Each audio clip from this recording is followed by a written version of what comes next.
સમાચારની શરૂઆત કરીએ। અમદાવાદમાં મહંત દ્વારા હાથીને માર મારવાનો મામલો સામે આવ્યો છે। સમાચાર અમદાવાદથી મળી રહ્યા છે, જ્યાં મહંત દ્વારા હાથીને માર મારવામાં આવતો હોવાનો વિડીયો સામે આવ્યો હતો। હાથીને માર મારતા હોવાનો જે વિડીયો છે તે ખૂબ જ વાયરલ થયો હતો, જે બાદ લોકોમાં પણ રોષ જોવા મળ્યો છે। વાયરલ વિડીયો બાબતે હવે મહેન્દ્ર ઝાનું નિવેદન સામે આવ્યું છે। રથયાત્રા બાદનો આ વિડીયો હોવાનું કહેવામાં આવે છે। તેઓએ જણાવ્યું છે કે મને કાલે ગાયકવાડ હવેલીથી પીઆઈનો ફોન આવ્યો હતો। હાથીને માર મારતો જે દંડો છે 2 થી 2.5 ફૂટનો દંડો હતો તેવું વિડીયોમાં જોઈ શકાય છે। ત્યારે પીઆઈ દ્વારા જે માહિતી આપવામાં આવી છે તેઓએ જણાવ્યું છે કે વિડીયો બનાવનારે મંદિર પ્રશાસનને જાણ કેમ ન કરી એ પણ હવે મુદ્દો અહીં ઊભો થાય છે। આ ફેક વિડીયો પ્રસિદ્ધ માટે પણ હોઈ શકે છે તેવું પણ જણાવવામાં આવ્યું છે। રાજસ્થાનનો હાથી છે, રથયાત્રામાં તે અમદાવાદ ખાતે લેવામાં આવ્યો હતો। આ હાથીમાં જે હાથી તેઓ જણાવ્યું છે કે હાથી શાંત પ્રિય હોય છે, તેઓ બહુ જ સિસોટી વાગી જેના કારણે ભડક્યો હોય છે।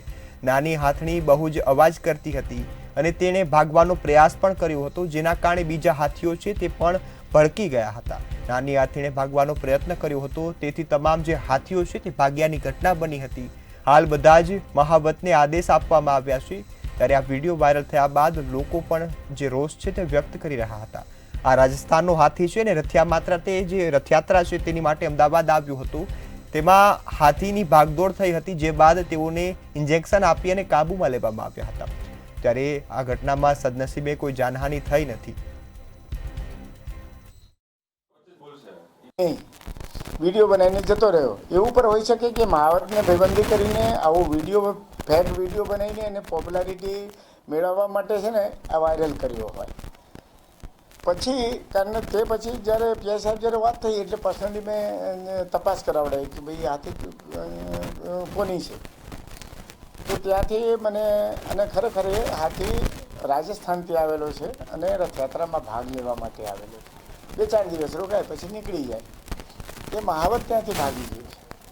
તે મેં હવેલી પીઆઈને કહ્યું છે કે સાહેબ આ ગમે તે મળે ને એ શોધાવડાવો એમને, એટલે એમને પર એ રીતે વાત કરી લીધી અને પૂછવું છે કે ખરેખર હાથી જોડે રમત કરતો હતો, કારણ ઘણી વખત શું હોય હાથીને શીખવતો પર હોય અને શીખવવા માટે છે ને મોટા કંઈ લાકડાની કે બલ્લમની જરૂર ના પડે, આવી નાની લાકડીઓથી શીખવતા હોય। આપણે બતાવીને વીક મારી રહ્યા છીએ પણ ખરેખર મારતો ના હોય।